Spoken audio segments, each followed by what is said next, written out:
I was looking at aerial images of Gaza before and after.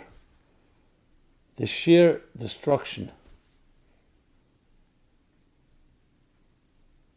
the tragedy, the losses, all so senseless.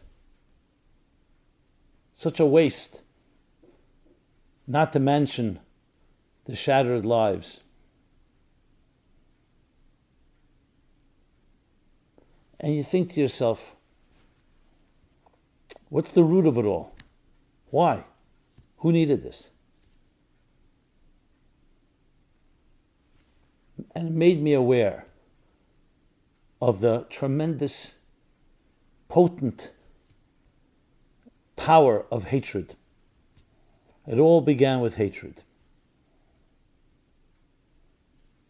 Atrocities perpetrated against innocent men, women, and children on October 7th with such hatred, celebrating the mutilation, the humiliation of other people.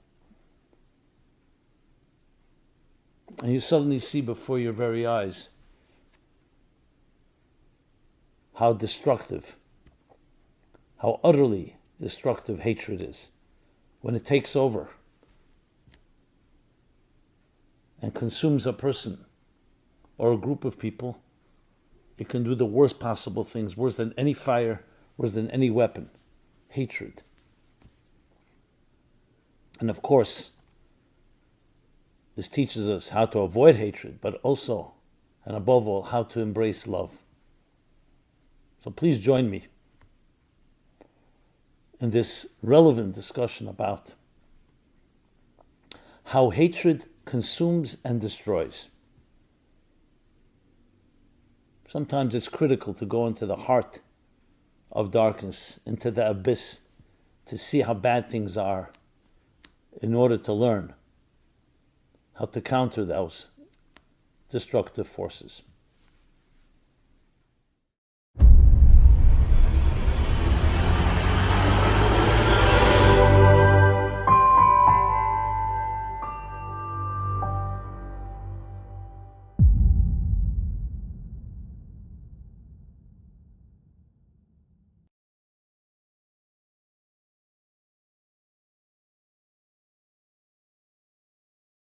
Hi, this is Simon Jacobson, and we'll be speaking about how hatred consumes and destroys.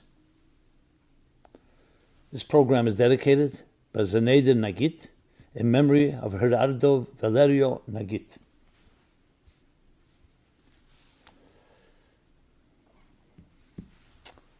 The war in Gaza has so many subplots and so many angles.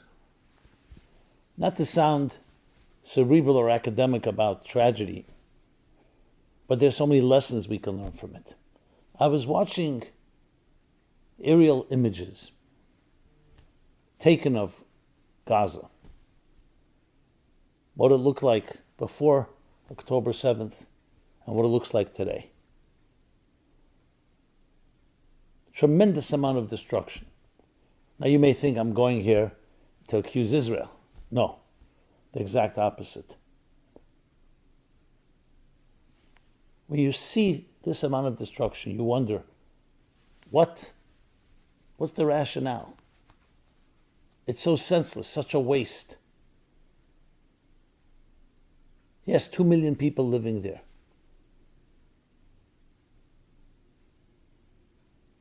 And then it comes to you. This is the consequence of unadulterated, pure hatred. When hatred takes over and consumes a person, an individual, or a group, it can do worse than any cancer, any disease, wreaking terrible devastation. To say it's not rational is an understatement. It creates complete insanity. And that's what happened. When you look at this, when you look at the images and the story from eyewitnesses and from the cameras of what happened October 7th, there's only one word you can use, absolute hatred of a people against innocent men, women, children simply because they're Jewish. Yeah, we saw it in Nazi Europe as well. And once there's that hatred, it doesn't have to make sense. The atrocities that were perpetrated and the way they were perpetrated, with the celebration, the sadism, the mutilation,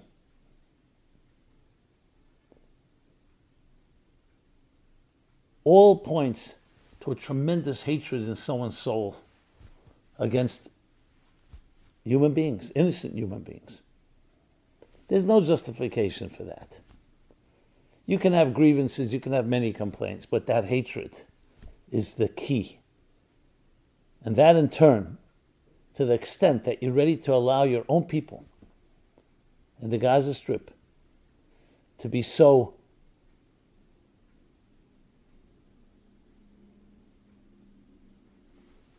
devastated simply because you needed to express that hatred, without thinking of consequences, without thinking about your own men, women, and children. So when I look at the devastation, I see the product of hatred. And it teaches us what hatred can do to the human being, to the human soul, both individually and collectively. What it does is, literally, like a demonic force that possesses you. Hatred is compared to fire. When a fiery passion consumes you, there's nothing that can stop it. You'll do all kinds of things, even to hurt yourself and your own family. I mean, a far more subtle level. It always, I don't know the word intrigue is the right word, but it always bewildered me, I would say. And you see people in litigation spending enormous amounts of money on attorneys simply to get even with someone else, to win. It's not about justice, about right and wrong. It's about vengeance, about hatred. And then some attorneys get very wealthy from those type of emotions. Same idea. It can go for months. It can go for years. The senselessness of it.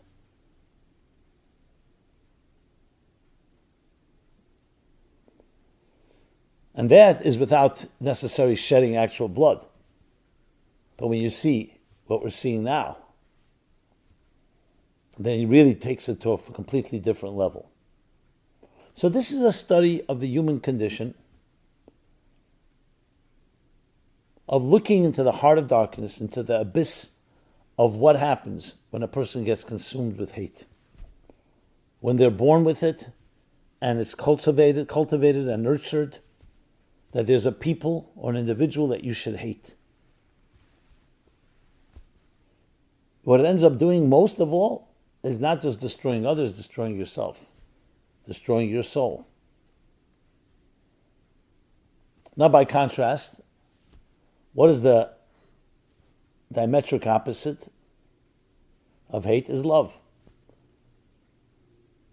Hate can teach us more about love than love can at times. Because what does love do? The exact opposite. It's nurturing. It's validating. It brings out the best within us and within others. Hatred destroys. It breaks things apart. Beginning with your own inner self when you hate another. Love connects, unites, fuses, synergizes. So of course the antidote to hate is love. But it's not so simple. When a person is in the throes of something they really hate, you can't just say to them, hey, because they don't see a problem. They think it's justified. They think whatever it is they think. Or they don't think. But for us that are watching it, what it teaches us is to embrace each other, to embrace our loved ones with even more passion than ever before. That's what destruction shows us, how to build. So that's the first lesson. The lesson of what hatred can do, like a cancer, how it consumes, literally eats you up and causes you to do things without considering any of the implications and consequences. Lesson number 2 is those of us that witness it need to counter it with even more powerful love. And it's not always that simple. Because when you've been a victim, when you've been subject to hatred, and you've been hurt by people who've hated you, the temptation is to fight fire with fire, tit for tat. So it requires actually digging deeper into our spirits to realize that we do not want to be defined by other people's hatred. I am not going to become defined by someone who hates me. I will be defined by those that love me. I will be defined by my higher purpose, my divine being, my divine self. But that takes work. That takes effort. That takes a certain composure. And it's actually what made the Jewish people such a great people, because that's what happened. Even when they were victims, they were subject to the hatred of the different host nations and empires throughout history. What it did was it taught them about love. It taught them that the biggest mitzvah, the biggest commandment in the Torah, in the Bible, is love your fellow as yourself. Precisely because you see the destructive power of hatred.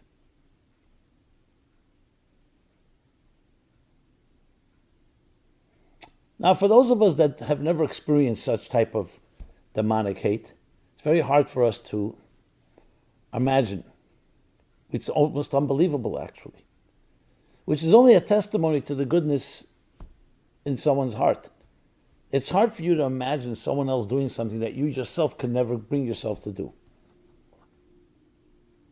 You know, we all have things that we may be able to imagine that we can transgress. God forbid. But we all have things that, the right conditions, we may not always be perfect. But there are things that are completely off the reservation. You can't even imagine it. Certain forms of abuse. I don't want to get graphic here, but certain things that you hear about a parent doing to a child, a loved one to another loved one. And you say, what's the matter with this person? It's not a matter of giving into a temptation. You had a moment of loss of rationale because whatever it is that consumed you. It's things that are completely not in our domain, not in our wheelhouse. But then, at times you're faced with reality, and you see, hey, there are such people. I don't even know if you call them people. They come to a point where you can't even call them people. You can't even call animals, because animals have a certain program they follow. But the main point I want to make is not just to tell us how repulsed we are and how despicable this type of behavior is, but it's to really study what can happen to a soul that gets so lost that it's consumed, literally consumed with hatred. So instead of focusing on the people you love, instead of focusing on your family and on your community and building it up, you end up focusing all your energy on that hatred. Your real estate, your mind, your heart. And I don't mean yours, anyone here particularly. I mean I'm speaking in the third person. That person gets completely consumed. So besides the consumption, the destruction that comes from that, you're not putting your energy where it should be. How distorted is that? So you end up hurting the people you love most. Not to mention, obviously, the people that you consider to be your enemy. So this is one of the things that we can learn when we look at the events that are happening. Because at the end of the day, everything that happens, even things we don't want, and even things that are tragic, and even things that we would have preferred never happened, are lessons in life. So sometimes we learn a lesson from a role model, from someone who's an exemplary, shining example of what it means to be a real refined person. But sometimes we can learn things from people who behave in a demonic fashion to show us how low a human being can fall and to show us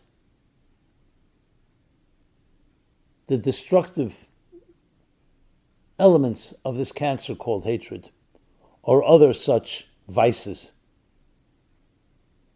By seeing it, we learned how to look to avoid it. Because we all can be tested. There are all times that you can be provoked. I don't mean to compare it, but just on a very, almost on an amusing level. You have a thing called road rage. Someone cuts you off, or you found some other injustice done to you on the road, and you just can't get over it. You have to get even. You have to, even though it's not even rational. Like, what are you fighting over? Someone told me once that they cut someone off. That person followed them for 5 miles until they got off an exit, went into an ATM and came over and began hitting them. Person cannot get over it, and they needed to get to even. So you start thinking, what is this? What are you fighting for? But that's what happens. Certain buttons are pressed. Maybe it's bringing out repressed anger. Maybe just our inability to be mature enough to overlook certain things.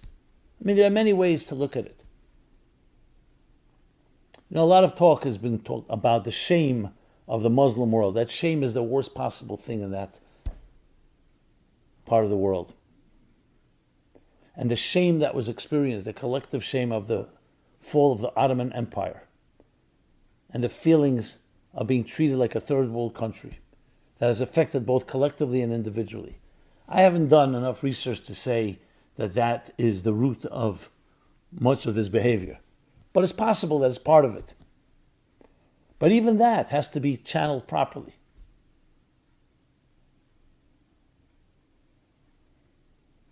Because even something that you have a legitimate grievance or a legitimate argument that someone has hurt you should not turn you into a hating person. It should teach you to become strong and figure out how to get justice if that indeed is the case. And we always have to remain open-minded. Maybe you don't have it all figured out. But once it becomes a force inside of you that begins to eat you up, then you lose your own humanity. You lose your own dignity. You lose the divine image in which we were created. And this is true not just about hatred, it's about jealousy, arrogance, different instant gratification desires, anything that takes control of you, like a parasite. Today you see those images of videos, certain parasites that enter into the body of a particular insect or animal, and they take over. Literally, they take over the whole nervous system. That's what it's like, a parasite that is eating you up alive. So who's it destroying most? You. In the process, obviously, you can hurt other people as well. So if anyone listening to this is in that type of position where they have that type of hatred inside of them against any individual or against a group, the first thing is look at yourself. Stop pointing fingers, blaming, excuses. Look at yourself. Are you the person you want to be? Do you like what you see? And if the answer is you do like it, they have recordings of some of the attackers with glee calling their families and telling them, I killed this and many Jews. So besides the crime itself, the mere fact that the person is celebrating it means they don't even see a problem.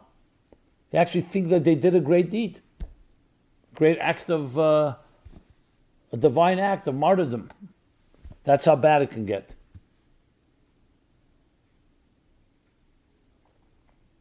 So here again we have a wake-up call, like I've been discussing over the weeks a wake-up call that crystallizes our value system, what we stand for, what is right, what is wrong, what is good, what is evil, what is hatred, and what is this counterforce, love.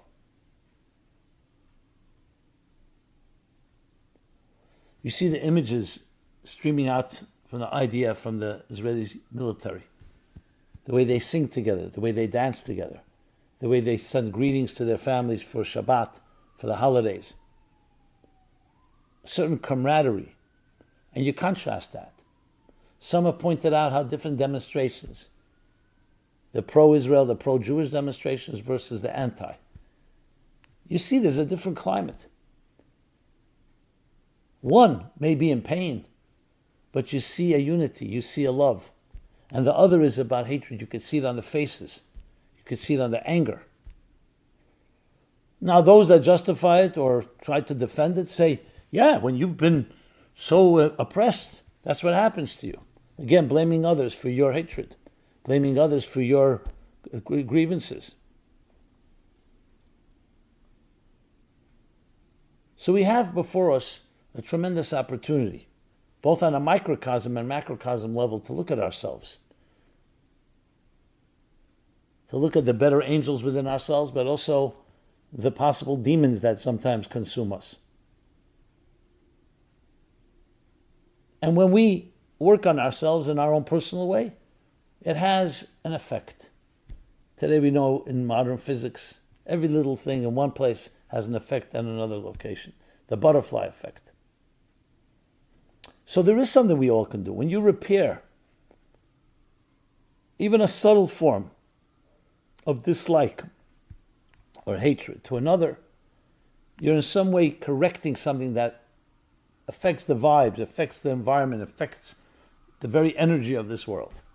Because it ends up coming down to energy. Hateful energy is exactly that. It's destructive. It breaks things apart. And loving energy unites things. So it's no surprise that the prophet Isaiah, when he talks about the future, he says, there will be no longer evil and no longer destruction. You could also say no longer hatred. Why? Because the world will be filled with divine knowledge as the waters cover the sea. What's the connection? We see many people with knowledge that do the evil things and do destructive things. Divine knowledge, transcendent knowledge. In other words, an awareness that it's not about you, there's something greater that we're here for. Not the arrogance that comes from academia that thinks that they're smarter than others. The humility that comes through wisdom that teaches you about a reality greater than yourself. That's the counterforce to all evil and hatred and destruction. So we have our work cut out for us. That's why you see people who are more knowledgeable. If they have no agendas, another side, ulterior motives, knowledge creates tolerance. The more you understand things, the more you're able to hear different opinions, the more you can contain, the more you can even have a disagreement, but in a civil and loving way. Immature people obviously fight more, will be more divisive.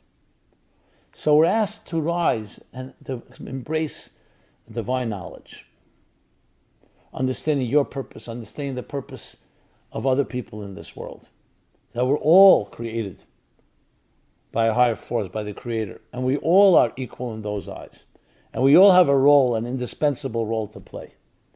This is what we need to be teaching ourselves and others. And what's the consequence of that? Love, respect, the dignity of life itself. And if you don't respect another, you're not really respecting yourself. You're definitely not respecting God. What's the opposite of that? Hatred. You don't look at the other person like a human being. You depersonalize it, you dehumanize and demoralize, and all that comes with that type of behavior. Each of us can do something in this regard. And that's simply beginning by unconditional, even small acts of goodness and kindness. Reaching out, going out of your comfort zone and showing some extra love, some extra gentleness, some extra kindness. That's how we counter such demonic hatred.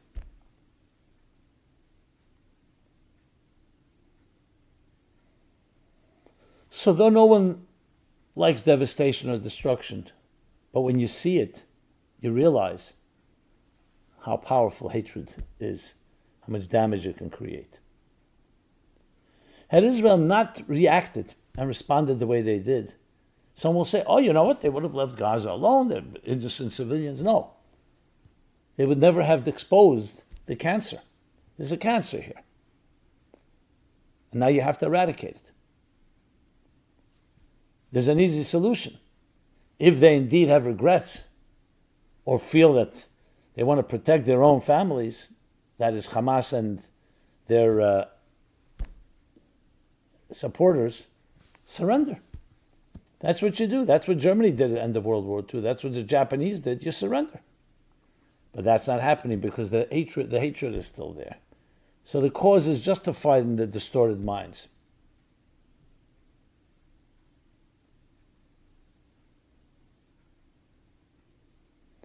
It's when the Germans realized how much devastation the hatred of the Nazis brought to themselves, when they realized that they have to change their ways, and Germany did change their ways. So frankly, I would prefer to talk only about beautiful things, about love and about kindness. We are talking about that as well.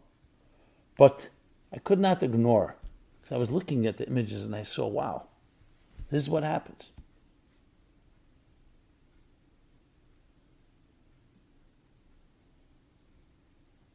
This is what happens when such disease, such forces, negative forces, toxic forces, consume, destroy.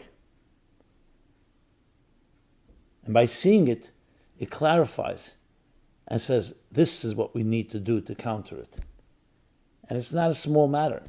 This is not a matter of semantics or a matter of diplomacy. It's a matter of a real war over life and death, over good and evil, over light and darkness, and over love and hatred. May we learn the lessons, and may we become stronger in our connection when we see the consequences of the disconnect. And may there be peace, real peace. In Hebrew, the word for peace is shalom. Shalom does not just mean absence of war. Just like love is not just the absence of hate. Shalom means complete wholesomeness. It's an entity of its own, a reality of its own. Love is a reality of its own. Yes, it counters hate, but it's not defined by being the absence of hate. It's a whole experience. May we embrace that, filling the world with divine knowledge as the waters cover the sea, eradicating all evil, destruction, hatred, divisiveness, that disease, that cancer that can be so devastating. And may we channel and harness the energies within us toward a passionate revolution, spiritual revolution, where we will have the diversity, but we'll have the harmony within that diversity. May that happen immediately. May we all see it and experience it in a revealed fashion. Thank you. This has been Simon Jacobson. MeaningfulLife.com is our website, where you can find a very wide variety, an array of different materials addressing topics like this and others, all about meaningful life, finding meaning and purpose in life, all in a loving way. And as such, I want to thank you for being there, for listening, for speaking, for sharing.